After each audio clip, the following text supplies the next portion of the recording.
गांधी जी पहले व्यक्ति थे जिन्होंने कहा था अब कांग्रेस जैसी संस्था को समाप्त कर देना चाहिए, क्योंकि भारत भारत था और भारत को फिर से भारत बनाने में और फिर से विश्व गुरु बनाने में मोदी जी और ये जो विचार है संघ विचार, इसका महती भूमिका भी है, महती योगदान भी है और उसके कारण हम फिर से विश्व गुरु बनेंगे, उसी आशा में हम सब लगे। साहब मैं ये पूछना चाहता हूँ, आपने तो शादी की नहीं और आपने सबकी वाट लगवा दी।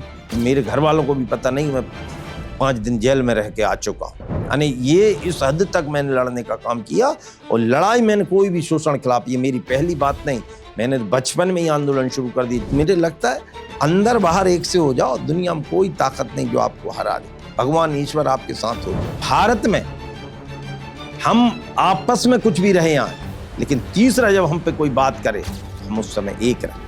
ये भारत के दिन हमने देख लिए, लेकिन अब हम कह रहे हैं गर्व से कहो हम हिंदू हैं, इस बात को अब कहने की जरूरत नहीं पड़ रही, अपने आप को लोग नाम से कह रहे हैं। लेकिन मेरा ये मानना है कि समाज सुधार कोई व्यक्ति की कल्पना से नहीं, समाज सुधार स्वतः प्रक्रिया है। चाहे श्रद्धा की दृष्टि से आए, चाहे परिवार के मनोरंजन की दृष्टि से आए, पचमढ़ी आपको निराश नहीं।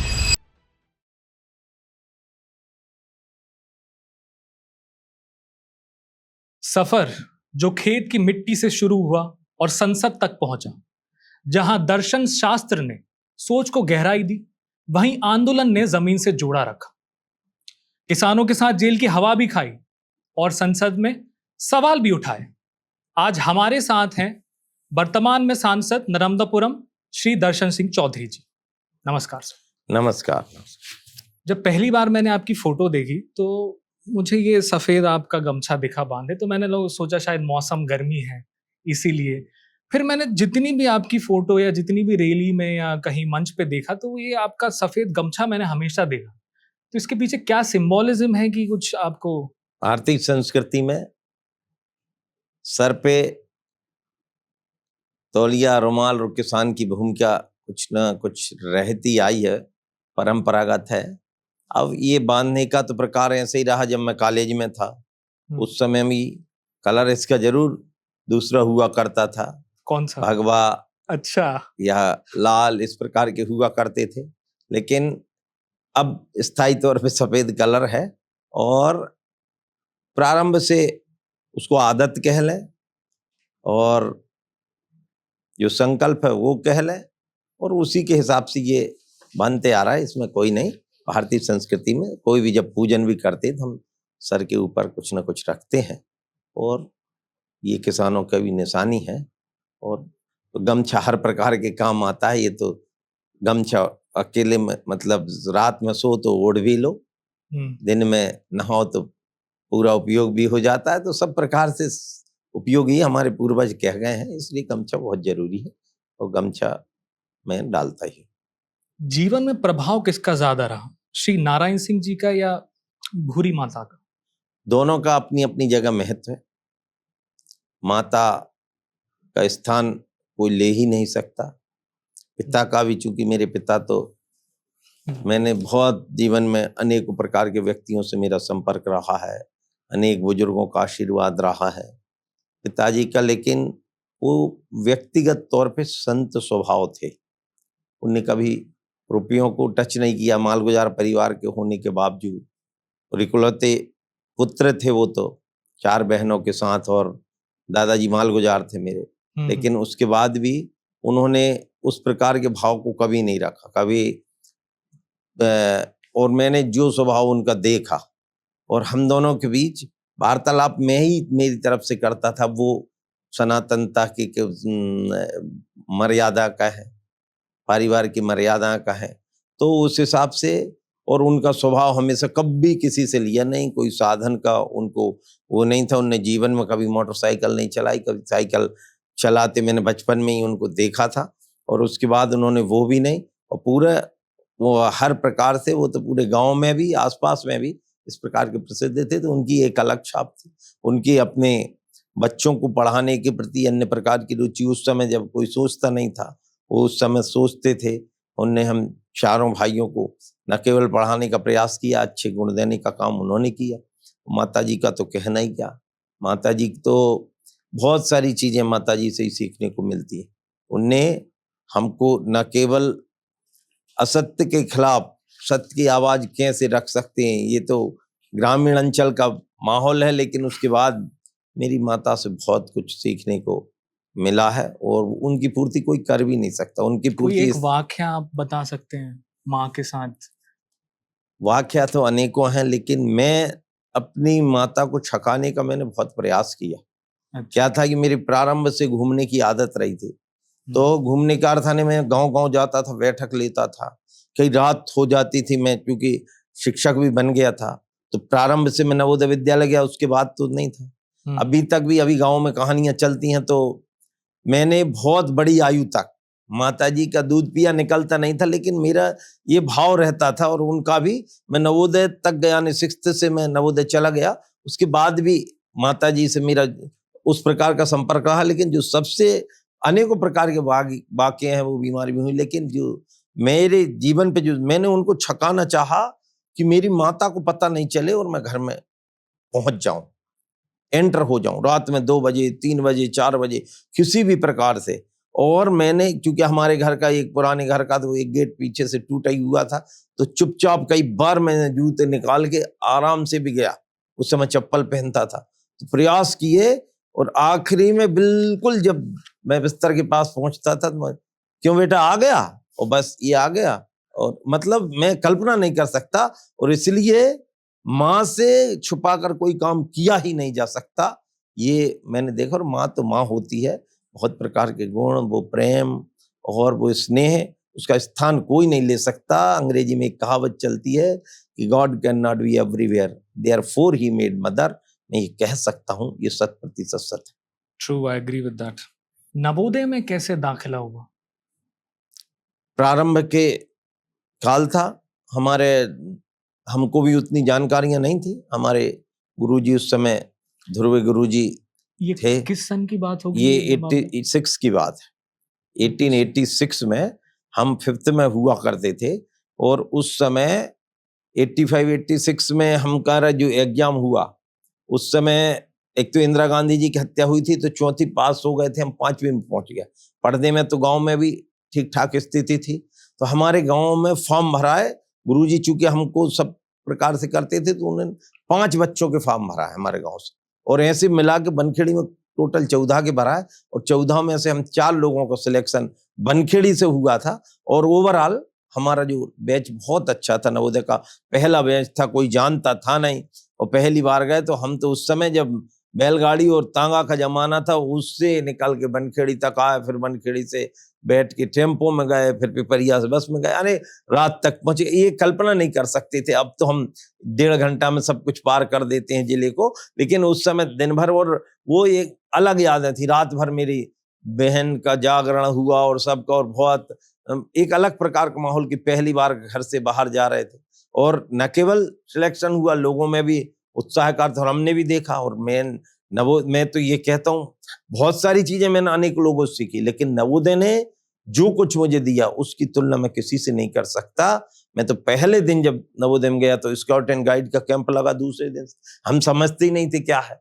हमने पहली बार बास्केटबॉल देखी थी, हम तो जब वहां गए। और तो और छोड़ दो खाने पीने में, हम श्रीखंड हमने जीवन में पहली बार देखा था नवोदय में जाकर। ये बहुत सारी विशेषता, क्योंकि ये 86 का जमाना था, टीवी उस समय शुरुआत में ही आई थी, और फिर उसके बाद रामायण सीरियल शुरू हुआ था, तो पहली बार हमने सब कुछ देखा था। बहुत एक प्रकार के उत्साह का भी वातावरण था, घर से बाहर रहने का। चूंकि मैं शुरू से ही इस प्रकार का भाव का तो हुआ करता था कि कुछ ना कुछ करना ही है। और फिर नवोदय में जाकर जो वातावरण हमको मिला, वहां चाहे हमारे जो शिक्षक गण रहे हों, जो हमको मार्गदर्शन दिया गया, वो एक अनूठा मार्गदर्शन था। और जिसके कारण आज न केवल वो दिशा तय की गई, उसमें एक वाक्य जो लिखा था, हमेशा उसके बहुत वाक्य मुझे याद है, और उसमें से एक वाक्य ये भी था, शिक्षार्थ आइए और सेवार्थ जाइए। और ये ध्येय वाक्य आज भी मैंने जीवन में उतार के रखा है, और उसी का परिणति हम जितना कुछ दे पा रहे हैं वो देने की कोशिश कर रहा है। दर्शन शास्त्र और समाज शास्त्र, इनको पढ़ने के बाद अरस्तु, Socrates, John Stuart Mill, Immanuel Kant, कितना सोच में बदलाव आता है और कितना पब्लिक लाइफ में ये चीजें काम आती हैं आपके? क्या है, भारतीय शिक्षा पद्धति में धन्यवाद दूंगा आदरणीय नरेंद्र भाई मोदी जी का। मैं शिक्षा समिति का राष्ट्र में सदस्य भी बना हूं, बहुत सारे मैं शिक्षक भी रहा हूं, बहुत सारे प्रश्न मेरे जीवन में शुरू से रहे हैं, जिज्ञासु रहा। और ये भारतीय दर्शन की भी विशेषता रही, भारतीय ज्ञान की भी विशेषता रही कि आदि गुरु शंकराचार्य का जो पहला ग्रंथ था शारीरिक वास, उसमें उन्होंने पहले ही वाक्य कहा है अथातो जिज्ञासा भवा, यानी जिज्ञासा से ही हर चीज की शुरुआत होती है। और दर्शन शास्त्र जब मैंने पढ़ा, मैं ये भी कह सकता हूँ दर्शन शास्त्र एक्सीडेंटल लिया था, लेकिन फिर मैंने उसको चरम तक पढ़ने की कोशिश की। और उस समय तो इतना पढ़ा कि मैं अपनी सारी चीजें याद कर लेता, क्योंकि मुझे संस्कृत नहीं आती थी। हमारे जहां मैंने एजुकेशन ली 6th से, तो वहां हमको संस्कृत नहीं सिखाई थी, हमारी 3rd लैंग्वेज कन्नड़ थी। और इसलिए संस्कृत के बिना कम से कम भारतीय दर्शन को समझना मेरे हिसाब से थोड़ा कठिन है। पढ़ने को सब पढ़ लो, लेकिन मैंने कभी भी 20 पर भरोसा नहीं किया। मैं उस समय भी किताब खरीदने बनारस गया हुआ था, केवल किताब खरीदने। तो मैं ये कह सकता हूं कि जब वो पढ़ा, तो जब विदेशी दर्शन को पढ़ा, पहले तो हम जान नहीं रहे थे। मैंने जब सब्जेक्ट बाई चांस वो लिया, बाई चांस इसलिए क्योंकि मैंने बहुत ज्यादा जिज्ञासा कारण बहुत सारे सब्जेक्ट भर दिए। जब कॉलेज में आया तो प्रिंसिपल ने मेरे को बुलाई, क्या कर रहे तुम, कितनी? मैंने कहा मैं सब पढ़ना चाहता हूँ, इन सब नहीं पढ़ सकते। फिर उन्होंने कुछ क्राइटेरिया, तो उन्होंने ये कहा कि या तो आप इतिहास ले लो या भूगोल ले लो। तो मैंने कहा इतिहास ले लेता हूँ, भूगोल भी पढ़ना थी मेरे को। फिर उन्होंने 2-3 ऑप्शन और दिए कि नहीं, ये सब्जेक्ट भी आपको कट करने पड़ेंगे। और फिर मैंने इंग्लिश भी, मैंने कहा मेरे को अनिवार्य पढ़ना ही है, तो इंग्लिश भी ले लो, कहीं और कट कर दिए। फिर उसमें से मेरा एक और विषय कट हुआ, और फिर उन्होंने ऑप्शन दिए ये 3-4 के, दर्शन शास्त्र ले लो, समाज शास्त्र ले लो। तो फिर मैंने कहा दर्शन ही दे दो आप। कहीं क्यों, तुम्हारा नाम है? मैंने कहा हाँ मेरा नाम है और मैं जानना भी चाह रहा हूँ। और फिर मैंने जो पढ़ना शुरू किया, तो हमारे वहाँ सर थे, पहले दुबे सर थे, बाद में खरे सर थे, यानी बहुत मेरी यादें बहुत जुड़ी हुई हैं। और मैंने बहुत अंदर तक दर्शन को पढ़ा, जिया। और जब सोचा तो सारी चीज मिथ्या, मैं वास्तव में उस पथ पर चल चुका था। लेकिन घर वालों की घबराहट, मेरे मित्रों की घबराहट की क्या मालूम ये क्या बदलने वाला है और क्या होने वाला है। लोगों को, मेरे को जब मैं दर्शन में डूबा तो मुझे सारी चीजें मिथ्या सी लगने लगी। तो उनने जाप बिठाल दिए कि शायद ये पागल हो गया, ये हो गया। तो मेरे को लगा नहीं, इनको सांसारिकता दिखानी पड़ेगी। और जब आप जो विदेशी दर्शन कह रहे हैं, शुरुआत में जब पढ़े तो लगे कि ये फैक्चुअल है, इस प्रकार वो उनका, मैं उनके ज्ञान को कम नहीं आंकता, लेकिन भारतीय दर्शन के हिसाब से वो धरातलीय ज्ञान है उनका। उनके ज्ञान में उतनी क्षमता ही नहीं है, ना गहराइयां है।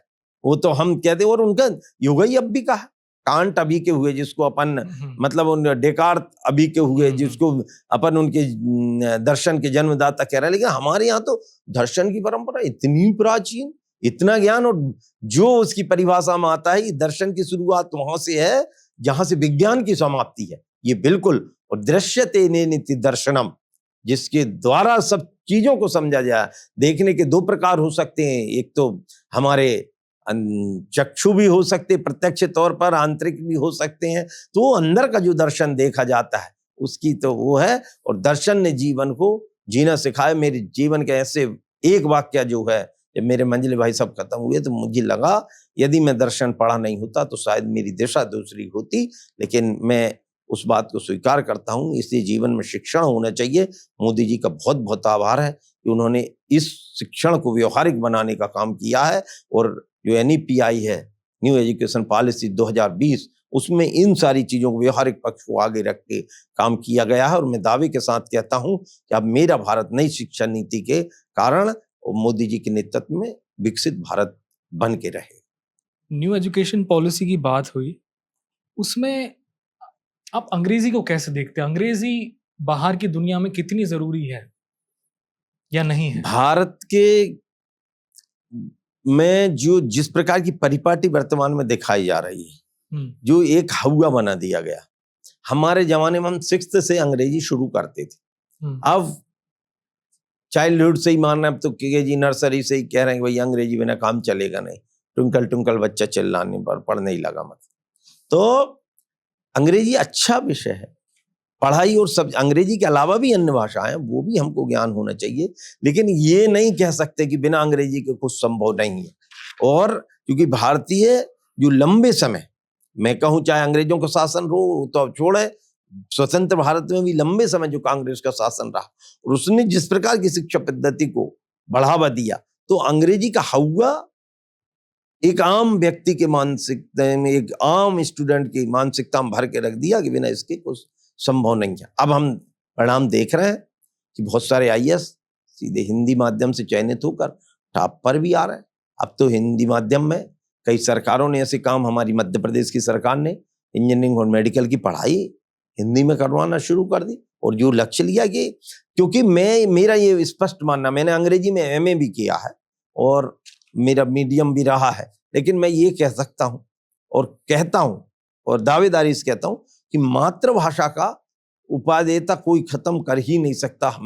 हम अंग्रेज नहीं, इंग्लैंड में रह के भी आ जाए तो सपना अंग्रेजी में नहीं देख सकते, सपना तो हम हिंदी में ही देखेंगे। जिस मातृभाषा में हम पैदा हुए हैं, कन्नड़ वाला कन्नड़ में देखेगा, मलयालम वाला मलयाली में देखेगा।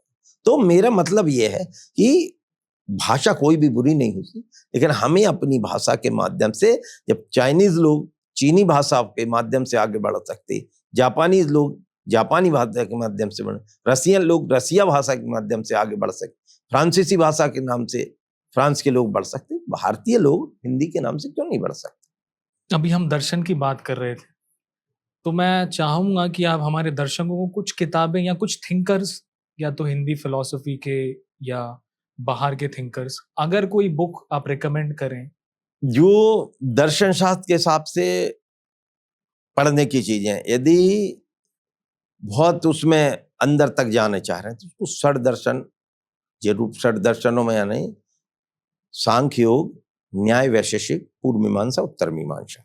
उत्तर मीमांसा में भी आदि गुरु शंकराचार्य का जो दर्शन है उसको जिसने पढ़ लिया, अद्वैत वेदांत जिसको बोलते हैं, और जिसने उसको समझ लिया थोड़ा बहुत भी, शुरुआत इनिशियली, तो मैं ये समझता हूँ कि उसको जीवन की समझ विकसित हो जाएगी उसको।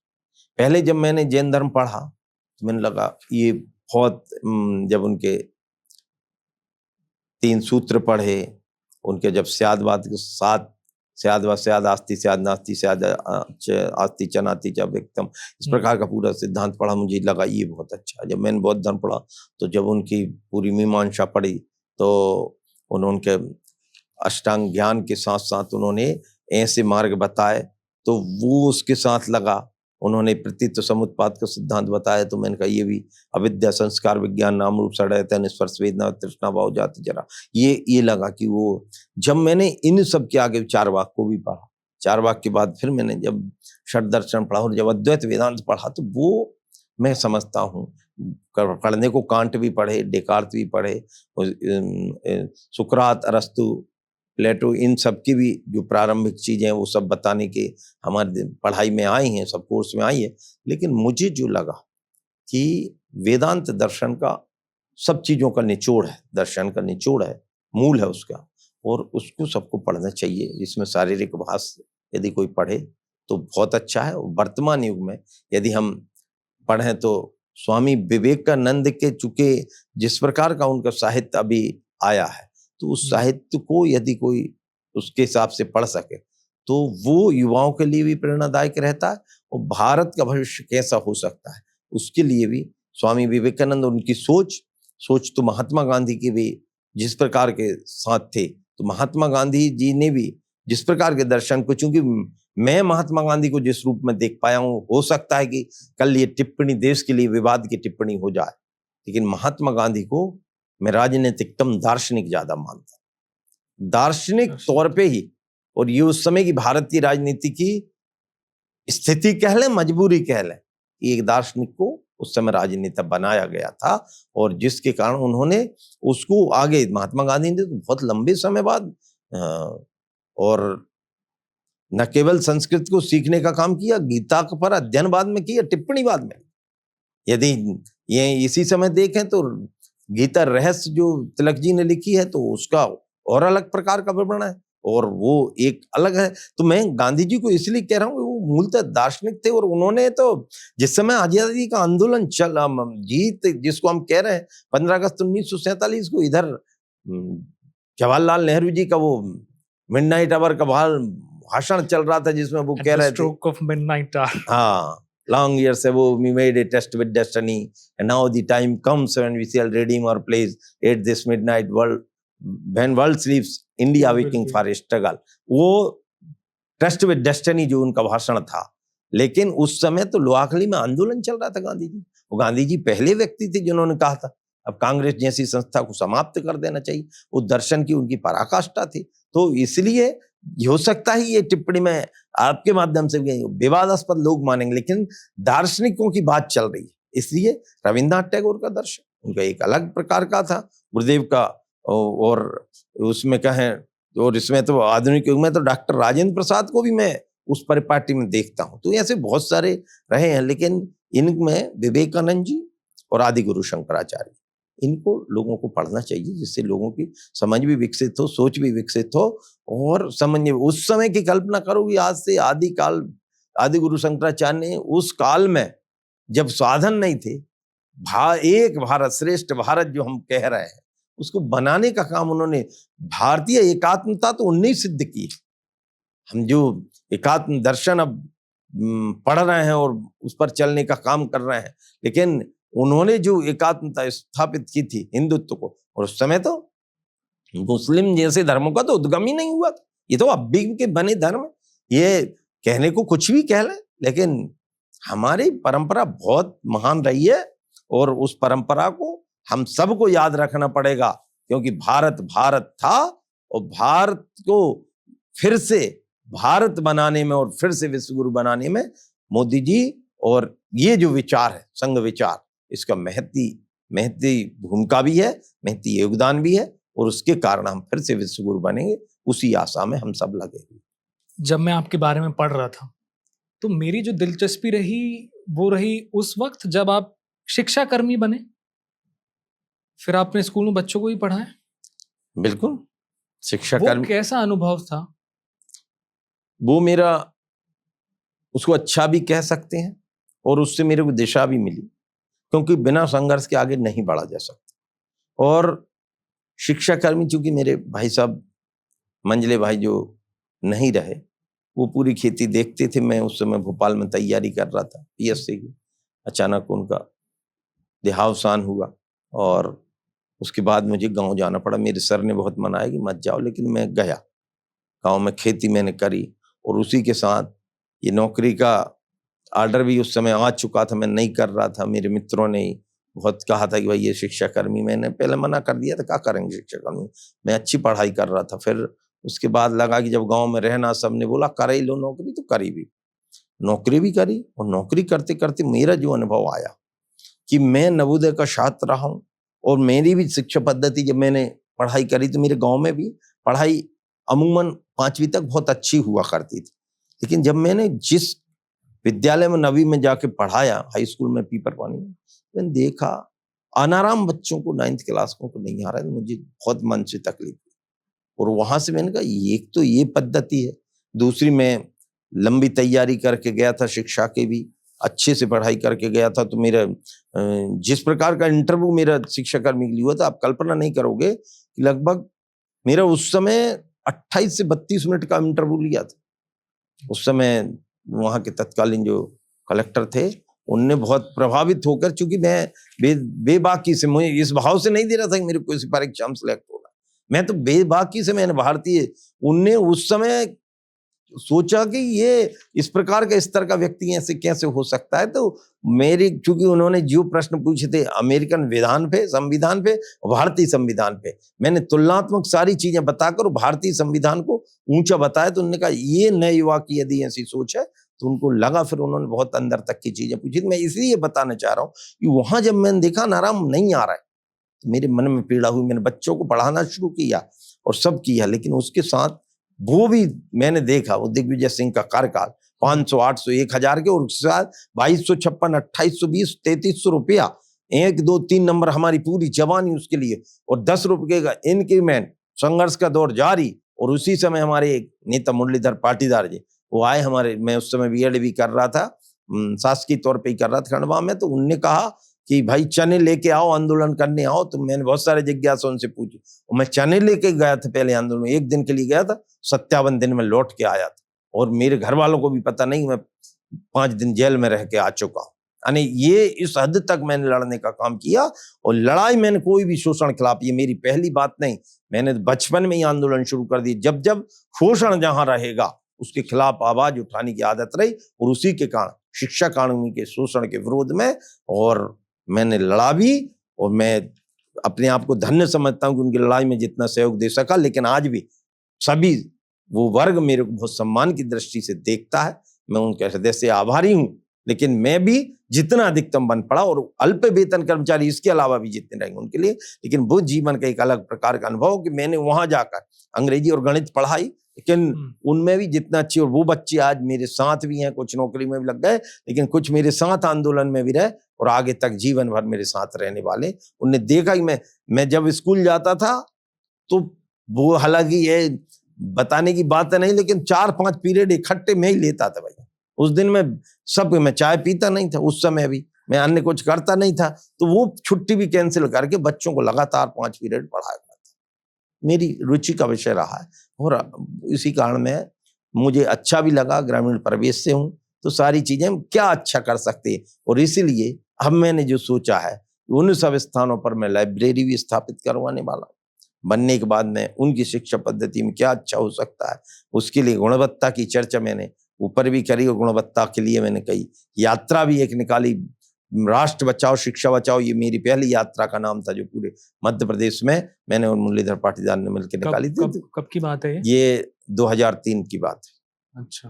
तो मैं कहने का तात्पर्य ये है कि ये लगातार ऐसी तो 5 यात्रा में अलग अलग निकाल चुका हूँ विभिन्न उसमें। लेकिन मैं ये कहना चाह रहा हूँ, ये शिक्षा पहले शादियां गांव में हुआ करती थी, परिवार देखते थे, जमीन जायदाद देखते थे।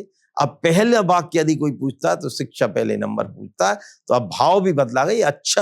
अच्छे सिम्टम्स हैं भारत के विकास के लिए भी और भारत की उन्नति के लिए। आपने अभी बात की कि विवाह में आजकल पहले शिक्षा देखी जाती है। आपने काफी सारे विवाह सम्मेलन भी कराए। सब मैं ये पूछना चाहता हूँ, आपने तो शादी की नहीं और आपने सबकी वाट लगवा दी। नहीं, उसको वाट लगवाना नहीं। हमारे भारतीय मूल सिद्धांतों में हमारी जो 4 प्रकार की जो मूल बताए गए हैं, उसमें चाहे वो ब्रह्मचार्य हो, चाहे वो गृहस्थाश्रम हो, वानप्रस्थाश्रम हो, ये सब की अपनी, संन्यास आश्रम अपनी अपनी विशेषता। गृहस्थाश्रम महत्वपूर्ण आश्रम। अब ये मेरा व्यक्तिगत निर्णय प्रारंभ से रहा है, मैं बचपन से ही कहते आया था। मेरे मित्रों ने भी, अब तो मेरा बहुत पहले ही से अच्छा सर्कल रहा है, और मेरे जीवन में बहुत प्रकार की, लोग बोलते क्या उपलब्धि रही, तो मैं कहूंगा कि मेरी मित्रता मेरे जीवन की सबसे बड़ी उपलब्धि हमेशा से रही, और मैं मित्रता को बहुत महत्व देता रहा हूँ।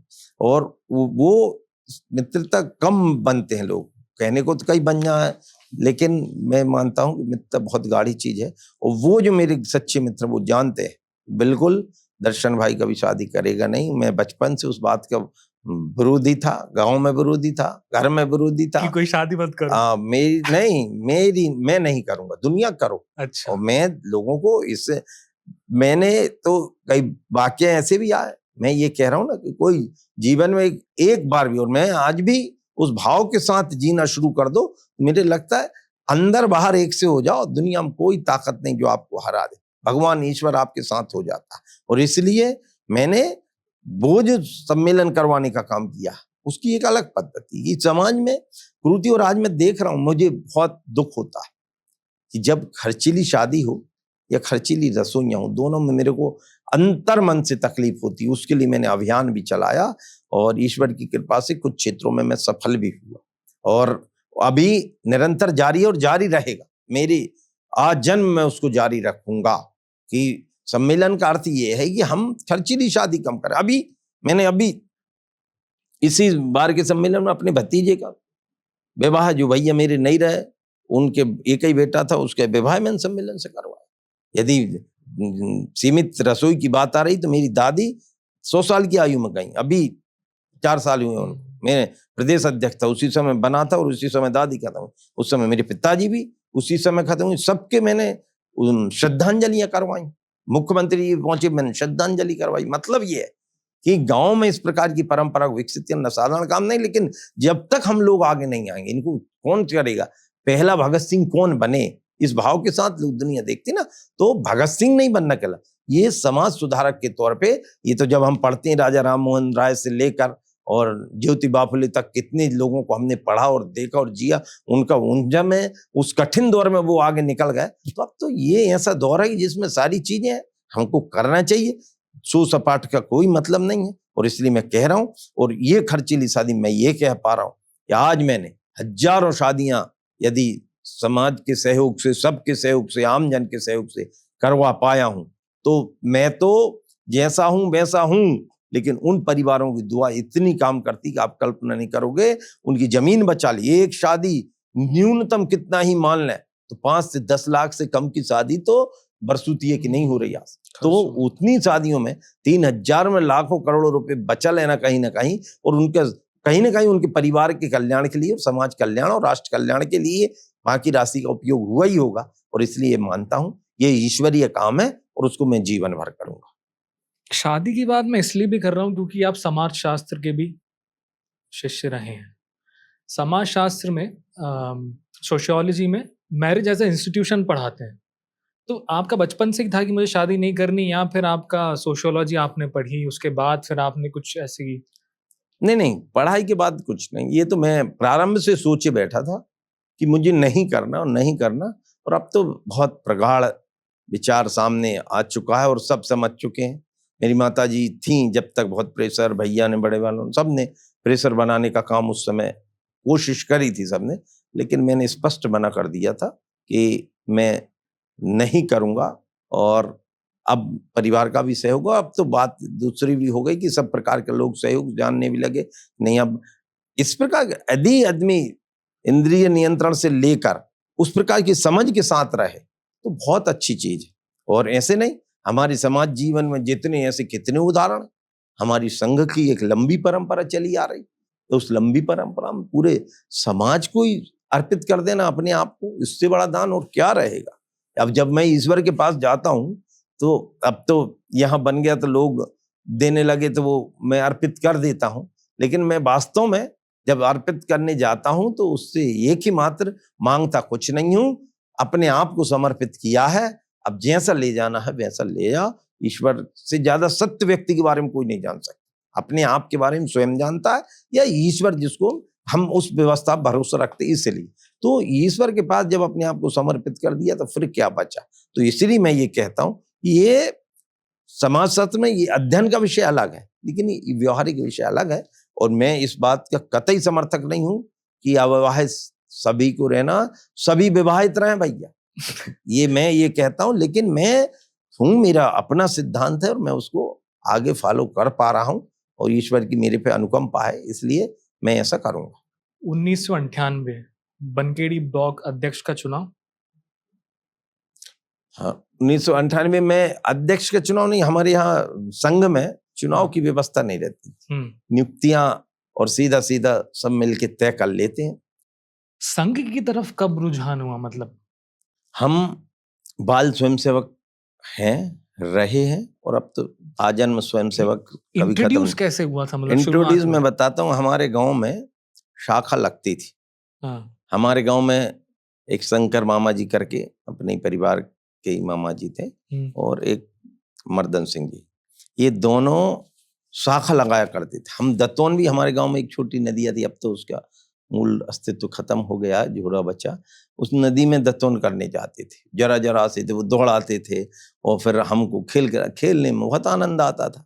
तो वहां से बाद फिर हमको कुछ वाक्य सिखाते थे, प्रार्थना सिखाई हमको, तो हमको वहीं से बड़ा आनंद आया और फिर अच्छी अच्छी चीजें बतानी, तो वहीं से शौक पैदा हो गया, शौक भी पैदा हो गया और रुचि भी पैदा हो गई। और जब बाद में चल के जैसे मैं गांव में आया तो मैंने पहले नंबर, मेरा प्राथमिक हुआ, दक्षता वर्ग हुए, प्रथम वर्ष, द्वितीय वर्ष, ये सब तो होते गए, लेकिन वो जो बाल मन था वो कभी खत्म नहीं होता। और मेरे हिसाब से हर बच्चे को जिसने एक बार शाखा अटेंड कर ली, उसका आजन्म उस पर असर रहेगा, और वो जिस क्षेत्र में भी जाएगा स्वयं सेवक, उस क्षेत्र में अच्छा काम करेगा, सिंसियरिटी से काम करेगा। और उसने, और वही की वही तालीम हमको बाद में नवोदय में, शाखा तो नहीं थी लेकिन प्रकार वही था, सुबह सुबह पीटी कराना, योग कराना, और फिर दिन भर की दिनचर्या और रात में वैसे ही करना। जैसा हमारा प्रशिक्षण होता है, ये तो नवोदय में हमने लगातार 7 साल किया है और प्रतिदिन किया है, तो वो और ये दोनों मिल गए तो मैंने उसमें से और अच्छा मैं आज इतने प्रवास कर पा रहा हूँ, इतना चल पा रहा हूँ, लोगों को ही आश्चर्य होता है देखकर। आप देख लो, अब तो सोशल मीडिया का जमाना, नॉट ए सिंगल डे, मैं कोई गैप नहीं करता और एक दिन में एक कार्यक्रम करूँ ऐसा भी नहीं है। कई बार तो मैंने, अब उनको यहाँ बताना अतिशक्ति हो जाएगी, लेकिन आप तो स्वयं देख सकते हैं, अन्य को कार्यक्रम एवरेज लगाएंगे तो न्यूनतम 5 से 10 कार्यक्रम डेली के रहेंगे, बड़े बड़े, और ऐसे मिलने जुलने के तो गंज सारे रहते हैं। तो ये मेरी सामान्य दिनचर्या और इतने लंबे घंटे काम करने का कारण ही मेरा संघ का संस्कार, नवोदय की शिक्षा, ये सारी चीजें उसमें रही। और ये जो बाल मन से बाल स्वयंसेवक का जो प्रभाव पड़ा मेरे जीवन पर, वो आजन्म रहेगा, मैं ये मानता हूँ। संघ के प्रभाव की बात की आपने। हाल में चुनाव हुए दिल्ली में, मध्य प्रदेश में, हरियाणा में, तो एक बात बहुत चली कि चुनाव के आखिरी 2 दिन 3 दिन का प्रचार जब बचता है तो संघ के लोग आ जाते हैं और सीक्रेटली कुछ प्रचार करते हैं तो वोट कन्वर्ट कर देते हैं वो। ये कौन सा फॉर्मूला है? काफी बात कई लोगों से सुनी मैंने। क्या है, जब तक एक जैन धर्म का उदाहरण आता है, अच्छा है सबके सीखने के, कि 7 अंधे व्यक्तियों को एक हाथी को पकड़ा दिया तो उनने क्या प्रकार उसका माना। जिसके हाथ में हाथी का कान आया उसने कहा ये सूप है, सूपा है अपनी गांव की भाषा में। जिसके हाथ में पूंछ आई तो कही नहीं ये तो सांप है। जिसके हाथ में उसका पैर आया उन्होंने कहा ये तो खंबा है। जिसके हाथ में उसका पेट आ गया कि ये तो दीवाल है। अने वो जो अंधे व्यक्ति थे उनके अनुसार उसकी परिभाषा बिल्कुल सही है, लेकिन संघ क्या है इसको समझना हर किसी के लिए आसान भी नहीं है और कठिन भी नहीं। कठिन उसके लिए नहीं जो इसको जीता है। संघ कुछ करेगा नहीं, कुछ भी नहीं करेगा, मैं आपके माध्यम से बोल रहा हूं, लेकिन स्वयंसेवक कुछ नहीं छोड़ेगा। संघ हमारा एक बड़ा विचार, और ये जो आपको दिखाई देती है आकर 2-3 दिन नहीं, ये तो विचार है। आज जिस प्रकार से भारतीयता का गुण, एक समय हमारी हालत वो हो गई थी कि हिंदू कहने में अपने आप को लाज आने लगी थी, ये भारत के दिन हमने देख लिए। लेकिन अब हम कह रहे हैं गर्व से कहो हम हिंदू हैं, इस बात को अब कहने की जरूरत नहीं पड़ रही, अपने आप को लोग नाम से कह रहे हैं। अब एक समय ये जो इंदिरा गांधी ने आपातकाल लगाकर, और जो जिस प्रस्तावना में कभी कोई बदलाव नहीं हो सकता था, जिसमें 1976 में उन्होंने बदलाव किया, 75 आपातकाल के बाद, और कभी प्रस्तावना, क्योंकि मैंने संविधान भी पढ़ा है, आपने भी पढ़ा होगा, मूल बात है कि प्रस्तावना में कोई बदलाव नहीं, लेकिन उसमें भी उन्होंने बदलाहट कर दी। जो धर्मनिरपेक्ष, हम ये नहीं कह रहे कि वो शब्द बुरे हैं, लेकिन ये सब चीजें भारत की मानसिकता को कमजोर करने के लिए कांग्रेस ने ये सब किया था। लेकिन संघ, मैंने कहा संघ कुछ करेगा नहीं और स्वयंसेवक कुछ छोड़ेगा नहीं। कुछ करेगा नहीं अर्थ क्या है? उसका अर्थ ये है कि ऐसे व्यक्तियों को खड़ा कर देना। संघ उस विचार को ले जाता है, कोई बाद में भी वो कोई अपेक्षा के साथ समाज में वो तय करते हैं कि एक विचार जो देश को आगे बढ़ा सकता है, एक विचार जो हिंदुत्व को आगे बढ़ा सकता है, एक विचार जो क्षेत्र की उन्नति के लिए जरूरी, वो कोई पार्टी का प्रचार हमारा संघ का कार्यकर्ता नहीं करता है। वो तो सीधा सीधा विचार आपके सामने रखता है कि 2 पक्ष हैं आपके, एक पक्ष ये है, एक पक्ष ये है। एक प्रो, उसको मैं ऐसे कहूं कि जो एंटी नेशनलिज्म भी हो सकते हैं, एक वो विचारधारा और एक नेशनलिस्ट विचारधारा, ये दोनों को सामने जब रखते हैं तो लोगों को स्वतः लगने लगता है ऐसे सद्विचारक आज समाज में बहुत तैयार हो गए जगह। और एक संस्था नहीं, अनेकों संस्थान इस रूप में काम कर रहे हैं। आज 100 से ऊपर ऐसी संस्थाएं, वैसे 39 प्रत्यक्ष तौर पे वो संस्थाएं जो बड़े बड़े रूप में, चाहे वो किसानों के क्षेत्र में किसान संघ कर रहा है, विद्यार्थी के क्षेत्र में विद्यार्थी परिषद कर रहा है, वनवासियों के क्षेत्र में वनवासी कल्याण परिषद कर रहा है, अन्य उच्च शिक्षा स्तर के लोगों के लिए वो ऐसे विद्या प्रतिष्ठान कर रहे हैं। अने आप कल्पना करो हर विधा में अलग अलग लोग जो राष्ट्र को लेकर आ गए, जिनके लिए जो नमस्ते सदा वत्सले मातृभूमि की पूजा करते हैं, और उनका लक्ष्य वही है कि पतत्वेशकायो नमस्ते नमस्ते, इस मातृभूमि के लिए मेरा कुछ नहीं, इदम नमम राष्ट्राय नमः और स्वाहा सब कुछ उसके लिए है। और इसलिए जो राष्ट्र के लिए अपने आप को तेरा वैभव अमर रहे मां, हम दिन चार रहे न रहे, इस भाव के साथ जब आते हैं तो वो ही कार्यकर्ता जो आप कह रहे हैं कि लास्ट 3 डेज में क्या करते हैं, तो वो जो कार्यकर्ता जो आम समाज से निकलते हैं वो आके समाज के बीच में बताते हैं कि भैया अपने मोहल्ला में देख लो, तय कर लो कि क्या इस मोहल्ले के लिए अच्छा है, क्या विचार है। क्योंकि छोटी मोटी लड़ाइयां तो हम कभी भी दूर कर सकते हैं, जब राष्ट्र की बात आती है, ये दौर चला ना 2013 के पहले का देश और 2025 का देश, दोनों में स्पष्ट अंतर एक छोटा सा बालक भी कर सकता है जिसने इन परिस्थितियों को देखा है। क्योंकि 2013 के पहले ये दिल्ली में हमने बड़े बड़े आंदोलन देखे, मैं भी उनमें सहभागी रहा हूं, चाहे बाबा रामदेव का आंदोलन हो, चाहे अन्ना हजारे जी का आंदोलन हो, चाहे किसानों का आंदोलन हो, हमने सब आंदोलनों में कहीं ना कहीं सहभागिता रही। डर लगा रहता था 24 घंटे, कहाँ कौन से घर में बम फूट जाए पता नहीं रहता। सुबह का गया व्यक्ति शाम को लौटेगा। सिमी के आतंकवादी हमारे शांति के टापू मध्य प्रदेश जैसों में, छोटे छोटे खंडवा जैसे छोटे शहरों में सिमी के आतंकवादी घुस गए। आप कल्पना करोगे? अरे ये एक जो भाव पैदा हुआ, तो एक तरफ देश खड़ा है, नरेंद्र मोदी जी क्या, वो भी हमारे स्वयंसेवक ही तो हैं। नरेंद्र मोदी जी क्या, मैं तो सौभाग्यशाली हूं कि उनके युग में मुझे काम करने का मौका मिला, उनके साथ काम करने का मौका मिला। मैं देख रहा हूं निरंतरता और गतिशीलता और एक सोच के साथ, कुछ नहीं मेरा कुछ नहीं लेकिन भारत माता का सब कुछ, इस भाव के साथ यदि उतरा है तो वही तो स्वयंसेवक जब मैदान में जाता है तो विपरीत से विपरीत परिस्थिति भी अनुकूल हो जाती है। सारे एग्जिट पोल एक तरफ रखा जाते हैं और कांग्रेस के पास लांछन, चूंकि ना तो उनके पास संगठन है ना कोई विचार। और मेरा तो व्यक्तिगत मानना भी, भारत में तो विचारधारा यदि कोई काम है तो दूसरी तो समाप्त हो गई है। कम्युनिस्ट एक विचारधारा थी, एक संघवादी हमारी विचारधारा है, तो वो तो समाप्त हो गई। तो अब कुनबा पूरा जुड़ गया उनका। तो कांग्रेस पास कोई विचारधारा थोड़ी, कांग्रेस ने तो पुण्याई पे कब्जा किया था। जो स्वतंत्र आंदोलन चला उसकी पुण्याई पे कब्जा किया था। महात्मा गांधी ऐसे पहले व्यक्ति थे जिन्होंने ये कहा कि कांग्रेस जैसी संस्था को अब समाप्त कर देना चाहिए क्योंकि आजादी मिल चुकी है। मैं धन्यवाद देता हूं, आभार व्यक्त करता हूं, और ये बात देश के सामने आनी चाहिए कि ये बात उन्होंने इतनी बड़ी कैसे कही। उस पुण्याई को खाया है नेहरू, अपने आप को गांधी सिद्ध करके। गांधी परिवार कह रहे हैं, गांधी जी से क्या, गांधी जी के जो बेटे थे उनके नाम कितने लोगों को पता है? क्या उनके परिवार के कहां रहे, क्या किया बाद में, किसको पता है? ये अपने आप को गांधी कह रहे हैं। तो मैं किसी पर व्यक्तिगत आक्षेप तो नहीं लगाऊंगा, लेकिन ये चीजें हम सबको समझनी चाहिए। ये इन्होंने उस चीज को भुनाने का काम किया है, लेकिन हमने भुनाने का काम नहीं किया। हमारे तो पूर्वजों ने संघर्ष के साथ, कि हमारी विचारधारा का जन्म संघर्ष से हुआ। जनसंघ की स्थापना क्या थे डॉक्टर श्यामा प्रसाद मुखर्जी, वो तो मंत्री हुआ करते थे उस समय, कांग्रेस से इस्तीफा दिया।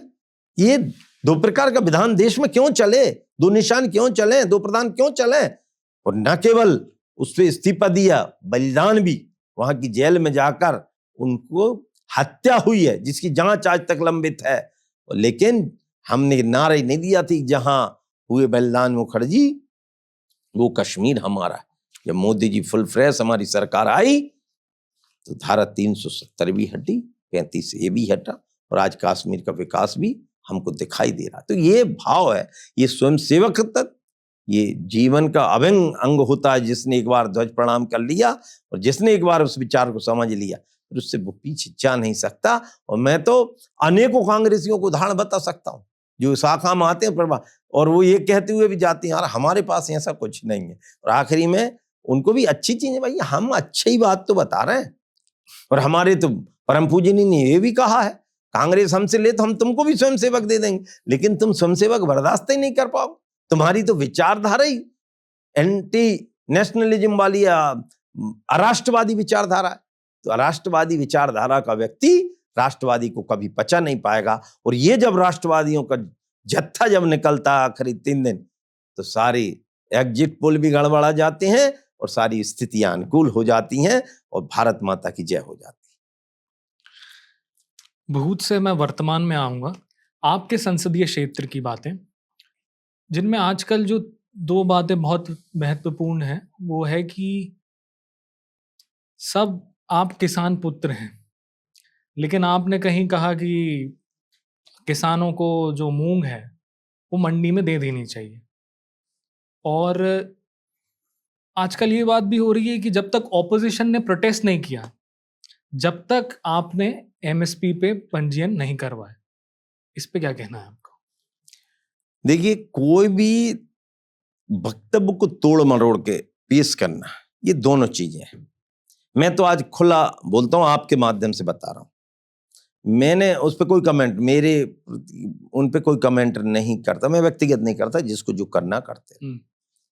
मेरा वक्तव्य किस महीने का था और किस समय का था, जब रेट क्या थे उस समय का था, जब वैसी स्थिति नहीं थी, और जब ये स्थिति बनी तो उसके बाद लगातार चर्चा का दौर।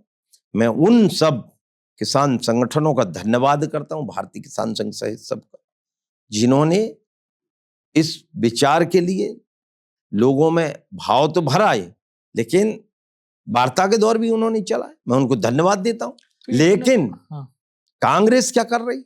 कांग्रेस केवल किसानों की लाश पर रोटी सेकने का काम उसने प्रारंभ से किया, और कांग्रेस के पास ना कोई मुद्दा था ना कोई है। कांग्रेस को कुछ कहने का अधिकार नहीं। कांग्रेस जानती क्या एमएसपी के बारे में? ये एमएसपी की जो नीति जब आई थी, उसने क्या किया? पंडित जवाहरलाल नेहरू का वही लोकसभा स्टेटमेंट निकाल के देख लो, उसने क्या किया, उन्होंने क्या कहा था उस समय, इनको नहीं दिया जा सकता, नहीं तो देश बर्बाद हो जाएगा। ये तो कोई, और इससे बड़ी बात मैं आपको बताता हूं, वर्तमान दौर की बात आपको चल रही तो, तुली तुलाई धान, ये कमलनाथ जी जब मुख्यमंत्री बने थे तो तुली तुलाई धान आप देख लें, चाहे वो बरेली की हो, चाहे कहीं पूरे मध्य प्रदेश में कहीं की भी लो, उस तुली तुलाई धान को वापस करने का काम इस सरकार ने खरीद के वापस कर दी, किसान की लौटा दी, किसान का डबल खर्चा और लग गया, और उन्होंने लेने से मना कर दिया। हमने तो जो नहीं कहा वो भी किया, और जो कहा वो तो हम करते ही हैं। हमने पूरे देश के अंदर कहीं ग्रीष्मकाल के मूंग की खरीदी की प्रथा यदि कहीं शुरू करी तो हमने करी। अभी एक राज्य नहीं, हम तो 3-4 राज्यों में और खरीदने लगे। उसके लिए मैं प्रधानमंत्री जी का और केंद्रीय कृषि मंत्री जी का धन्यवाद देता हूँ। मध्य प्रदेश का बारंबार, पिछली बार लोकसभा चल रही थी, मैंने उस समय भी मूंग की बात लोकसभा में भी रखी, अभी भी पूरी ताकत के साथ बात नहीं रखी। परिणाम मैं सत्य को कहीं भी स्वीकार कर सकता। एक कांग्रेसी नेता ने मेरा चित्र डाला कि मुख्यमंत्री के साथ, ये तो पूर्व मुख्यमंत्री जी के साथ हेलीकॉप्टर में वो कर रहे हैं, मेरे को हंसी आई उनकी। वो चित्र कहाँ का है? नागपुर से लौटते वक्त का चित्र था, और भी अन्य कार्यकर्ता उसमें बैठे हुए थे, उनका सामान। मेरे तो भोजन में कभी वैसी रुचि रहती नहीं, तो उसको आप कहीं के चित्र 3 महीना पहले के चित्र, और कभी, और मैं तो ये कहता हूं कोई कहीं बैठ के खा भी ले तो खाना क्या अपराध होता है, ये मानसिकता। लेकिन आप उस चीज को कहां प्रदर्शित कर रहे हैं? कहीं का भी चित्र के ये वहां लगा रहे। तो ये टूटी मूटी बातों से, और ये जनता का भरोसा मेरे पर था, भारतीय जनता पार्टी पर था, और जिन लोगों ने पुतले जलाए उनके सामने उसी जनता ने हमको सम्मानित करने का काम किया है, क्योंकि ये विश्वास भी हम ही है, हमको दिक्कत भी नहीं है, क्योंकि हम पूरी ताकत के साथ, मुख्यमंत्री जी संवेदनशील है, उन्होंने पूरे विषय को गंभीरता से हमारे अन्य जनप्रतिनिधियों में रखा। लेकिन जब हमने और अन्य संगठनों से जब चर्चा करके और रखाया, विषय को रखा, तो पूरी ताकत के साथ मैं धन्यवाद देता हूं मध्य प्रदेश के मुख्यमंत्री डॉक्टर मोहन यादव जी का, धन्यवाद दूंगा केंद्रीय कृषि मंत्री माननीय शिवराज सिंह जी चौहान का, और प्रधानमंत्री जी का, हमारे कृषि मंत्री जी का, मध्य प्रदेश के, इन सब ने मिलकर ऐतिहासिक निर्णय फिर से लिया, और अब रजिस्ट्रेशन भी हुई। आगामी 7 तारीख से तुलाई भी हम करेंगे, और भी जो छोटी मोटी दिक्कत है उनको भी हम दूर करने का काम करेंगे। और मध्य प्रदेश किसानों के लिए वरदान सिद्ध हो चुका है कि भैया, नहीं तो इसमें से खेती किसानी से दूर भाग रहे थे, हमारे युवाओं को पता नहीं, अब दोबारा खेती की ओर, एक फसल पैदा नहीं कर पाती थी, यही कांग्रेस के जमाने। और मेरा उद्गम जब हुआ राजनीतिक क्षेत्र में या सामाजिक क्षेत्र में, उसका सबसे बड़ा कारण था ये बिजली नहीं होना। और उस समय दिग्विजय सिंह का जमाना था, उसी जमाने में मैंने नौकरी करी, और उसी जमाने में मैंने लड़ाई शुरू करी, और वो बिजली नहीं होना क्योंकि मैं शहर से पढ़ के गया, 24 घंटे की बिजली में से गया था और देखा गांव में 4 घंटे भी, 4 घंटे तो ज्यादा क्या, 1 घंटे बिजली नहीं मिलती। मैंने कहा ये 2 दर्जे का व्यवहार नहीं चलेगा। और 2 बार किसान फसल पैदा कर रहा, ये 12 महीने का बिल क्यों लग रहा, 12 महीने हर बार बिल क्यों, 6 महीने का लो। मैं धन्यवाद देता हूं, वो 6 महीने की बिल की व्यवस्था भी भारतीय जनता पार्टी लेकर आई। हमारे जो किसानों से संबंधित आरबीसी 4 जीवन में कभी परिवर्तन कांग्रेस ने नहीं किए, लेकिन वो परिवर्तन भी भारतीय जनता पार्टी ने की है। उसके अलावा भी अन्य नीतियों में सुधार। तो मूंग तो ये अब भी कितने साल पहले की फसल है, जान ही नहीं पाए कांग्रेस तो कभी हिसाब। और जो वो कांग्रेसी बात कर रहे हैं, मैं तो धान का उनका एक उदाहरण दे रहा हूं। उनके राज्यों में, अन्य राज्यों में जाके देखो ना, मैं तुलनात्मक वैसा किसान कहीं का भी हो, उस पर अत्याचार नहीं होना चाहिए, ये मैं मानता हूं। और इसलिए मैं ये कह रहा हूं, दावे के साथ कह रहा हूं, जहां जहां भारतीय जनता पार्टी की सरकार, इन्होंने दुष्प्रचार करने का बहुत काम किया, लेकिन जनता ने परिणाम दिए, स्पष्ट आपके रिजल्ट आपके सामने, स्पष्ट रिजल्ट आपके सामने। और इसलिए मैं कह रहा हूं कि किसानों का भरोसा हम पर था, हमारी विचारधारा पर था, भारतीय जनता पार्टी पर है और रहेगा। और उसी हिसाब से मूंग हो चाहे हमारी धान हो। फिर उन्होंने एक और मजाक उड़ाया कि ये भाषा पलटी, एक ऐसे यूट्यूबर ने बताया कि भैया अरे कहाँ की भाषा पलटी, तो 4000 कह रहे धान, 4000 का बोनस की बात भी कही थी बालाघाट में, और काम भी हमने लोकसभा विधानसभा में, और उसका पालन भी करवाने का काम कहा था। तो वही बात है, हमने हमारी बातों को कहीं की कहीं तोड़ मरोड़ करते रहो।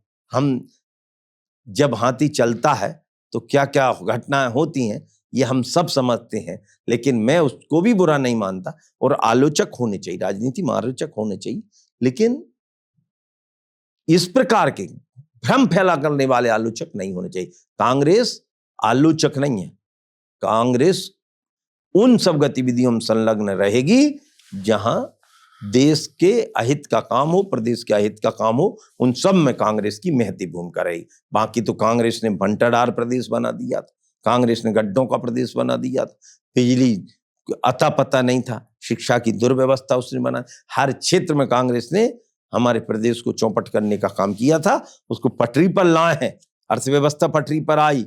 बीमारू प्रदेश में पढ़ता था पीएससी की तैयारी में, तो 4 बीमारू राज्यों में मध्य प्रदेश की गिनती हुआ करती थी, वो शब्द वहीं से बना था, उसमें मध्य प्रदेश में बिहार एम से वो बना, वो बीमारू वाले वो ही है, राजस्थान और यू से वो, तो ये बीमारियों अपनी गिनती थी। अब उसको विकसित प्रदेश बनाया, मैं धन्यवाद देता हूं माननीय शिवराज सिंह जी का लंबा कार्यकाल, उसमें विकसित प्रदेश बना। और अब फिर धन्यवाद देता हूं माननीय डॉक्टर मोहन यादव का कि इस विकसित प्रदेश को उनके नेतृत्व में हम स्वर्णिम प्रदेश बनाएंगे, और उस दिशा में मध्य प्रदेश चल चुका है।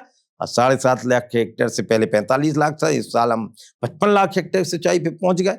पर कैपिटा इनकम हमारी 1,52,000 हो गई, 11,000 हुआ करती थी। यदि हम देखेंगे तो कितने संसाधन हमें अलग अलग प्रकार के, सौर ऊर्जा में हम अन्नदाता को ऊर्जादाता बनाने पे आ गए। मोदी जी का जो संकल्प है उसको मध्य प्रदेश अच्छे से पूरा कर रहा है। शैक्षणिक में इस बार के परिणाम हम देखेंगे, 10वीं 12वीं के सबसे अच्छे हमारे परिणाम आए। तो हर गतिविधि हमारी बहुत अच्छे से संपन्न हो रही। और सांस्कृतिक राष्ट्रवाद पर हम पर इल्जाम लगता है, तो उसके तो मध्य प्रदेश में कहने क्या, प्रदेश की दिशा बदल गई, सोच बदल गई। मैं जहां से आता हूं, मेरे बगल में सलकनपुर है, आज से 15 साल पहले का सलकनपुर आज का देख लो, अब वो देवी लोग बन गया। जाम शामली तो छिंदवाड़ा में कमलनाथ जी के क्षेत्र कहलाता था, उसको भी हमने हनुमान लोग बनाया, भारतीय जनता पार्टी ने बनाया। आदि गुरु शंकराचार्य की सबसे बड़ी मूर्ति यदि कहीं पर न केवल बनी है, अभी मैं आ ही रहा हूं वहां से, ओंकार धाम भी बना दिया है, तो भारतीय जनता पार्टी ने बनाया है। यदि दतिया में पीताम्बरा पीठ के माई के बनाया है, वो हमने लोक बनाया है। यदि चले जाओ ओरछा में तो राजा राम लोक बना के रख दिया है। यदि चल जाओ चित्रकूट में तो वनवासी राजा राम लोक बनाया है। यदि चल जाओ मैहर में तो वहां पर देवी लोक बना दिया गया।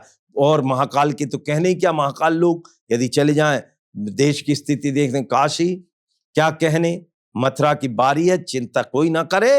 और अयोध्या तो अब केवल भगवान राम, केवल अयोध्या नहीं, अयोध्या की राम की संस्कृति पूरे विश्व में फैल रही, ये हमने करके दिया है। लोगों का विश्वास जगाया है धर्म पर, लोगों का विश्वास जगाया भारत पर, भारतीयता पर, और हिंदुत्व सबसे महान विचार था, उस विचार को फिर से स्थापित करके रहेंगे।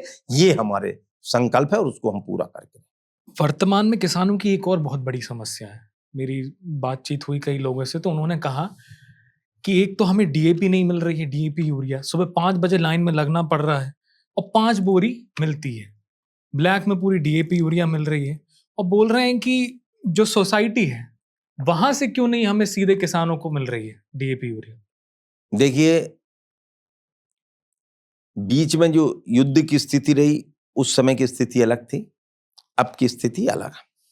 डबल लाख से वितरण में उसमें कुछ जिलों में हमारी चर्चा हो चुकी है, कलेक्टरों के साथ और स्थानीय प्रशासन के साथ।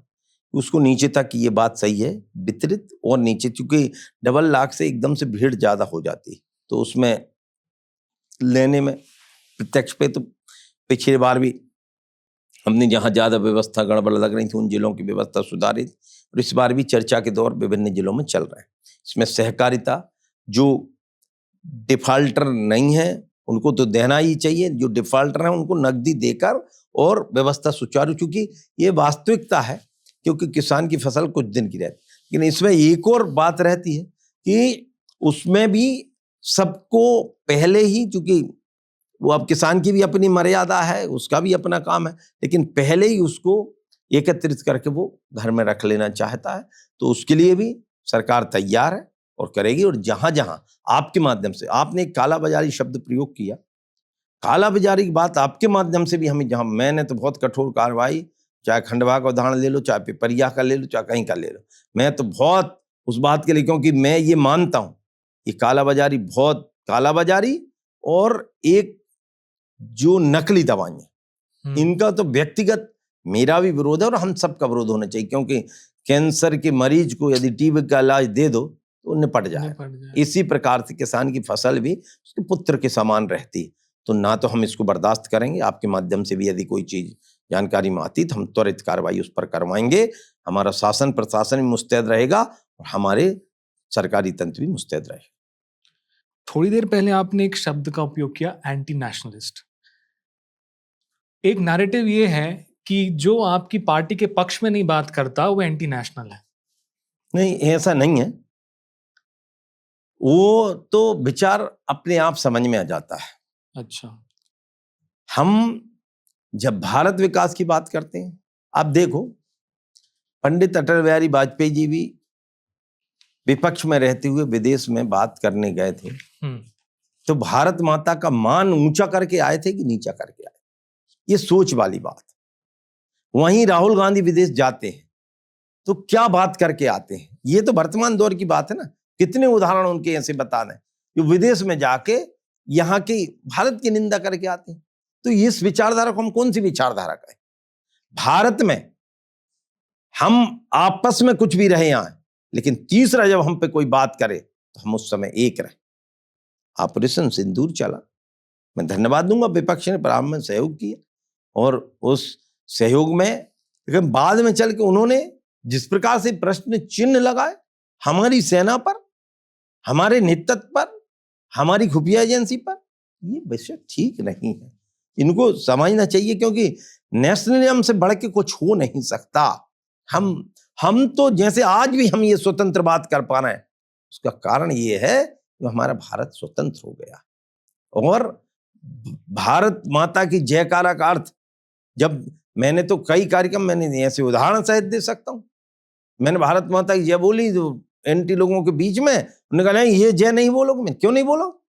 जब तक सबने जय नहीं बोली मैंने आगे वक्तव्य नहीं बढ़ाया, उनको सिद्ध करके भी बताइए। मैं अपने आप का उदाहरण दे रहा हूं, भारत माता की जय सर्व से पहले, मेरा तो कोई भी वक्तव्य आप सुनेंगे शुरुआत मेरी वहीं से होती है। और ऐसे हमारे अनेक, मैं अपने आप को नहीं कह रहा, मैं इसलिए कह रहा हूं ये तो स्वतः अंदर स्फूर्त का भाव है, ये निकलता है।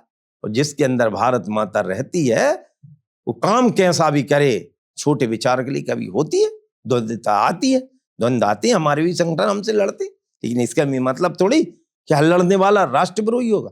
हर लड़ने वाला राष्ट्रद्रोही नहीं होगा। जो राष्ट्र विरोधी काम करेगा, जो राष्ट्र विरोधी बात करेगा, वो राष्ट्र विरोधी रहेगा। बाकी हमारी विचारधारा में कितने प्रकार के, हमारे अनेकों प्रकार के संगठन काम कर रहे हैं। भारतीय जनता पार्टी एक विचारधारा के साथ चलने वाली पार्टी है, तो वो एक विचार है, लेकिन अन्य लोग भी चल रहे हैं, तो वो भी हमारे समविचारी हो सकते। अन्य कितने परिवार, गायत्री परिवार कितना बड़ा है, काम कर रहा है। पतंजलि परिवार कितना बड़ा काम कर रहा है। ब्रह्म कुमारी परिवार कितना बड़ा है, काम कर रहा है। जय गुरुदेव परिवार कितना बड़ा है, काम कर रहा है। ऐसे अनेकों संगठन जो देश भर में काम कर रहे हैं, और हम उनकी संगठनों की अपनी मर्यादा है, वो भी तो राष्ट्र का काम कर रहे हैं। हम ये थोड़ी कह रहे हैं कि वो, लेकिन जो राष्ट्र विरोध का काम करेगा वो तो राष्ट्र विरोधी रहेगा ही। और इसलिए हम हमारी विचार, मैं कितनी विचारधाराओं के नाम तो आपको सामने गिना रहा हूं, ये कोई राजनीतिक दल नहीं है, लेकिन ये सबकी पसंद के दल है। हम जाएंगे तो हम जाके माउंट आबू में हम ब्रह्म कुमारी परिवार के, उनकी जो भी इष्ट रहे या जो भी उनकी मान्यताएं रहे, उनकी हम श्रद्धा करेंगे। तो ये उस श्रद्धा पर कोई नहीं, लेकिन जो राष्ट्र विरोध की बात करेगा, राष्ट्र पर जो प्रश्न चिन्ह खड़े करेगा, वो तो राष्ट्र विरोधी रहेगा, वो कोई भी हो। लोग कहते हैं कि आप वर्तमान के जो हमारे कृषि मंत्री हैं शिवराज सिंह चौहान, उनके बहुत करीबी हैं, इसलिए आपको चुनाव में टिकट मिल गया और आप चुनाव जीते। बहुत अच्छी बात है कि लोग ये मानते हैं। मैं तो उनका भी करीबी हूँ, मैं डॉक्टर मोहन यादव जी का भी करीबी हूँ, मैं तो प्रधानमंत्री जी का भी करीबी हूँ, मैं तो अमित शाह जी का भी करीबी हूँ, मैं तो आदरणीय नड्डा जी की भी करीबी हूँ, क्योंकि मैं भारतीय जनता पार्टी का हूँ, तो मैं सबका करीबी रहूंगा। और इसलिए मैं सबका धन्यवाद करता हूँ जो इस प्रकार से भी सोचते हैं। जिसकी सोच जहां तक जाए उतनी अच्छी बात। भारतीय जनता पार्टी का मेरा एक आम बूथ लेवल, यही तो पार्टी है, इसकी विशेषता ही क्या है। मैं गारंटी देता हूं, कोई पार्टी बूथ अध्यक्ष को यदि राष्ट्रीय अध्यक्ष बना सकती है, उसका प्रत्यक्ष उदाहरण देखें। हमारे वर्तमान गृह मंत्री, पूर्व राष्ट्रीय अध्यक्ष आदरणीय हमारे अमित शाह जी बूथ अध्यक्ष आज भी, मैं भी बूथ अध्यक्ष, मेरे 241 नंबर का, मैं भी आज बूथ अध्यक्ष। मैं कहने का तात्पर्य यह है कि हमारी पार्टी बूथ अध्यक्ष को राष्ट्रीय अध्यक्ष तक पहुंचा सकती है। और इसलिए ये विचार ऊपर से नीचे, ये तो पता ही नहीं रहता। यहाँ लोग कई प्रकार के लगाते रहते हैं, अभी कई अध्यक्ष में ये बन रहा वो बन रहा, ऐसे कई जो कहते हैं भविष्यवाणियां करते रहते हैं आपस में बैठे बैठे चबूतरा पे, तो उसका विषय अलग है। लेकिन शिवराज सिंह जी का अपना एक कैरियर और अपनी एक जो प्रतिष्ठा रही है, उनका हम सब सम्मान करते हैं। वो राष्ट्र का एक अहम रोल, एक ऐसा प्रदेश जो बीमारू कहलाता था, एक ऐसा गांव का व्यक्ति जिसकी कोई जीवन की इच्छा ऐसी निराशा में बदल चुकी थी मध्य प्रदेश में, उसको आसाम में बदलने का काम शिवराज सिंह जी ने किया। शिवराज सिंह जी ने उस समय उस बदहाल किसान को आगे लाने का काम किया। उसकी जीडीपी की लगातार वृद्धि दर आप देखेंगे तो पूरे देश में, मैं तो कहता हूं बच्चों को इस पर पीएचडी करनी चाहिए, खोज का विषय है ये। पूरे देश के अंदर सबसे ज्यादा जीडीपी में खेती किसानी की हिस्सेदारी चल रही तो मध्य प्रदेश की चल रही। कैसे हुआ? क्योंकि उन्होंने उन मूल सिद्धांतों को कि किसान की लागत कैसे कम हो, उसका उत्पादन कैसे बढ़े, उसके मूल्य की गारंटी कैसे हो, और उस पर यदि कोई नुकसान हो जाए तो उस नुकसानी की भरपाई सरकार कैसे करे, उन सिद्धांतों पर काम किया। और उन्होंने जितने भी मानदंड स्थापित राजनीति में किए हैं, शुचिता की राजनीति को बहुत आगे तक ले गए। और इसलिए हम शिवराज सिंह जी का जनता भी सम्मान करती है। उन्होंने बहनों से लेकर भैयाओं के पक्ष को एक ऐसे मध्य प्रदेश की ऐसी नीतियां जो पूरे भारत और विश्व में प्रसिद्ध हुई। बेटी बचाओ भी, लाडली बहना को आप कल्पना करोगे, पूरे देश में छा गई है। नाम अलग अलग हो सकते हैं उस योजना के, दिल्ली तक में अभी है और उसकी शुरुआत हो रही। आप कल्पना करो तो पूरे देश में, और ऐसी कई योजनाएं खेती किसानी के संबंध में। हम माननीय प्रधानमंत्री जी का धन्यवाद, जिन्होंने किसान सम्मान निधि 6,000 दी। मध्य प्रदेश में किसान कल्याण निधि शुरू, और किसान कल्याण निधि वो भी 6,000 रुपया। आप कल्पना करोगे किसान के सम्मान के लिए उन्होंने जो जो नीतियां आगे बढ़ाने का काम किया, मध्य प्रदेश और देश के लिए अनुकरणीय रही है। शिवराज सिंह जी का अपना एक महत्व है, राजनीति में भी महत्व है। व्यक्तिगत तौर पे मैं भी शिवराज सिंह जी को न केवल पसंद करता हूं, मध्य प्रदेश के बहुत सारे युवाओं का आइकॉन है वो, और बहुत सारे किसानों का आइकॉन है वो, माताओं बहनों का आइकॉन है। और जिस प्रकार के शुचिता की राजनीति। हमारे और भी नेता वर्तमान के ये किसानी से करते करते और राजनीति में आए और मुख्यमंत्री तक गए। ये भारतीय जनता पार्टी में संभव। और वर्तमान मुख्यमंत्री हमारे डॉक्टर मनमोहन एक मजदूर के बेटा होते हुए और आज मध्य प्रदेश के मुख्यमंत्री बने, तो ये भारतीय जनता पार्टी संभव। और उनका सोच अलग, उनके सोच के साथ या अब उन्होंने मध्य प्रदेश को विकसित मध्य प्रदेश की बनाने की दिशा में समिट मीट करवा दी है। उन्होंने हर खेती किसानी से लेकर हर मुद्दे को उन्होंने नीचे तक ले जाने का काम किया। और जिसके कारण तो ये तो भारतीय जनता पार्टी में कार्यकर्ता की पहचान है। और इसलिए हमारे हर नेता की विशेषता अपने आप में एक महानतम रही है। और इसलिए मैं जो लोग ऐसा मानते हैं उनकी भी श्रद्धा करता हूं, और जो नहीं मानते हो उनको भी प्रेरित करता हूं कि आप लोग भी आए, विचार से जुड़े। आप समझ जाएंगे कि हमारे हर नेता की, जो मोदी जी के साथ रहा या दूर से प्रभावित या पास से प्रभावित होता है, वो उनकी विशेषताओं से, तो इसमें तो विशेषताओं का काम रहा है। जो अच्छा काम करेगा उससे सब प्रभावित हो। शिवराज सिंह जी के कार्यकाल की बात की आपने, उनके कार्यकाल में एक काला धब्बा है 2017, जब 6 किसानों की मृत्यु हो गई। तो मैं जानना चाहता हूं आप उस वक्त कहां थे और आपकी क्या प्रक्रिया थी? जिस प्रकार से उस बात को प्रचारित करने का काम किया, उसके दूरगामी परिणाम आप देखो। मैं उस समय ठीक 10 दिन पहले, 15 दिन पहले मैं भारतीय जनता पार्टी में, मेरा उस समय आया था, मैं प्रदेश उपाध्यक्ष बना था किसान मोर्चा का। उसी समय की ये घटनाक्रम, मंदसौर का घटना, मंदसौर। और मैं स्वयं भी वहां मैंने दौरा भी किया, सारी स्थितियों को समझा वहां के। और बाद में इसके चुनाव में हमने परिणाम देखे भी। मंदसौर की पूरी सीटें किसने जीती? यदि ये जो कह रहे थे तथाकथित लोग, उन्होंने जिस प्रकार के कोई घटना को उसके विद्रूप करके दुष्प्रचार करने का काम करते, तो दूरगामी परिणाम देखो। सत्य होता है, सत्य प्रताड़ित हो जाए, परेशान हो जाए, लेकिन सत्य कभी पराजित होगा नहीं। हमने काला धब्बा, यदि मध्य प्रदेश में देखना है तो काला धब्बा मुल्ताई गोलीकांड, जहां 27-29 किसानों की हत्याएं सीधी, और जिसके परिणाम आज तक भोग रहे हैं दिग्विजय सिंह। ये होता है कि किसानों पर अत्याचार, और कोई वहां की स्थानीय मुद्दों को लेकर, स्थानीय विवादों को लेकर क्या घटनाक्रम हुआ, तो उन सब मुद्दों को लेकर हुआ। चूंकि मैं प्रारंभ से आंदोलनकारी भी रहा हूं, किसानों के साथ था, हूं, रहूंगा भी, और इस भाव के साथ भारतीय जनता पार्टी हमेशा किसानों की रही है और किसानों की रहेगी। मैं पिपरिया विधानसभा से आता हूं, तो आसपास जो बात चल रही है आजकल बाजार में, घरों में, वो ये है कि जो युवा हैं 18 से 30 साल के बीच में, जो कुछ काम कर रहे हैं, खुद की दुकानें हैं, जो भी है, तो दिन में तो वो दुकान पे रहते हैं, लेकिन शाम को दुकान मंगल करने के बाद उनके पास कुछ है नहीं। तो भाई कह रहे हैं भाई डोगरी खेड़ा चले जाते हैं, सिगरेट मिगरेट पी के आ जाते हैं, भाई उन्हें गाड़ी चलाओ आ रही, 4 व्हीलर चलाओ आ रही।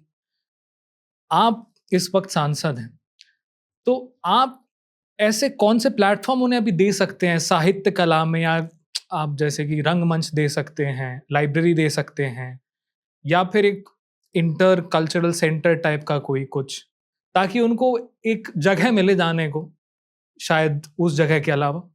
सबसे पहले मैं आपका धन्यवाद करता हूं कि युवाओं के बारे में इस प्रकार की बात आपने रखी। और जब आप लोकसभा के सत्र पूरे देखेंगे, अभी 2 सत्र हुए, और दोनों सत्रों में मैं धन्यवाद दूंगा पार्टी का कि मुझे 21 बार बोलने का मौका वहां पर मिल चुका। ऐसा सामान्यता कम होता है, ऐसा मैंने सुना है, देख भी रहा हूं। लेकिन जब बात युवाओं की आ रही है तो मैंने हर पटल पर, चाहे वो, क्योंकि हमारा लोकसभा पूरा मां नर्मदा की कृपा उस पर है, असीम कृपा है। और नर्मदा मैया की जैसे ही मैंने अपनी शपथ शुरू करी है, तो नर्मदा मैया के तटों को कितना अच्छा किया जा सकता है, तो मैंने नर्मदा लोक की बात रखी। तो केवल बात नहीं रखी, नर्मदा लोक की प्रारंभिक राशि आ भी गई है, करोड़ों रुपए का प्रोजेक्ट वो रहेगा। तो नर्मदा मैया के नर्मदापुरम से हमने उसकी शुरुआत कर दी कि युवाओं को सही दिशा भी मिले और वहां का पर्यटन भी पर्याप्त हो सके। तो जितने भी हमारे घाट के स्थल हैं नर्मदा मैया किनारे। पूरी लोकसभा ने अपनी सिवनी मालवा से मान लें तो वहीं से लेकर हमारे उधर नरसिंहपुर तक, इधर पूरा रायसेन पूरा उसमें भी आता है। तो पूरी लोकसभा नर्मदा मैया किनारे हम सबसे ज्यादा, तो एक उन स्थानों। दूसरी, हमारे स्टेशन की सीमा मतलब रेलवे स्टेशन सीमा, वो भी हमारे लोकसभा में सबसे लंबी। तो उन स्टेशनों को सुंदर बनाना, तो 7 स्टेशन अमृत स्टेशन में लाने का काम मैं मोदी जी का, हमारे रेल मंत्री जी का भी धन्यवाद करता हूं। तो वो पर्यटन के दृष्टि से भी, और जहां का सुंदर बन जाएगा, मान लो करेली का है या नरसिंहपुर का है या पिपरिया का है, जहां की आपने बात करी, पिपरिया का है या इटारसी होशंगाबाद नर्मदापुरम जिसको बोल रहे हैं ये अब, तो इन सब काम उसका उद्घाटन भी हमने कर दिया नर्मदापुरम। तो यहाँ एक घूमने का, तो पार्क से लेके सारी व्यवस्था है वहां पर हम करने वाले हैं और कर रहे हैं, तो उससे एक वो हो जाएगा। युवाओं के लिए ये लाइब्रेरी मैंने पहले भी आपको सूचित भी कर चुका हूँ, मेरी ये विशेष योजना में है, उसके मैं अगले 15 दिन में उसकी कुछ नई शुरुआत करने वाला हूँ। पहली लाइब्रेरी मैं अनिल माधव दवे जी के नाम से, क्योंकि वो उनके मां नर्मदा के लिए बहुत विशेष योगदान और बहुत वो कर्मशील रहे हैं। थोड़ा बताइए उनके बारे में। तो अनिल माधव दवे पर्यावरण मंत्री भी रहे हैं वहां पर, केंद्र में। अच्छा। हमारे राज्यसभा के माननीय सांसद भी रहे हैं और संघ के कार्यकर्ता भी रहे हैं। बहुत श्रेष्ठतम कार्यकर्ता थे, लेकिन उन्होंने जल को लेकर, नर्मदा मैया के स्वच्छ जल को लेकर अनेक प्रयोग किए उन्होंने, कि बनाने से लेकर कई काम, और उन कामों में हमने काम किया। मां नर्मदा अविरल रहे उसकी चिंता उन्होंने करी, और इसके लिए उन्होंने बांद्रावन में हर वर्ष इस प्रकार का अभियान वो चलाते थे। और इसके एक कार्यक्रम, और उनके एक कार्यक्रम में तो माननीय मोदी जी कुंभ के मेले के अवसर पर पहुंचे थे। तो एक बड़ी सोच के साथ वो काम कर रहे थे। पहले उनके नाम से साहित्य देने का अर्थ ये है कि लोगों को पता रहे कि उनने क्या किया और हम क्या करने वाले।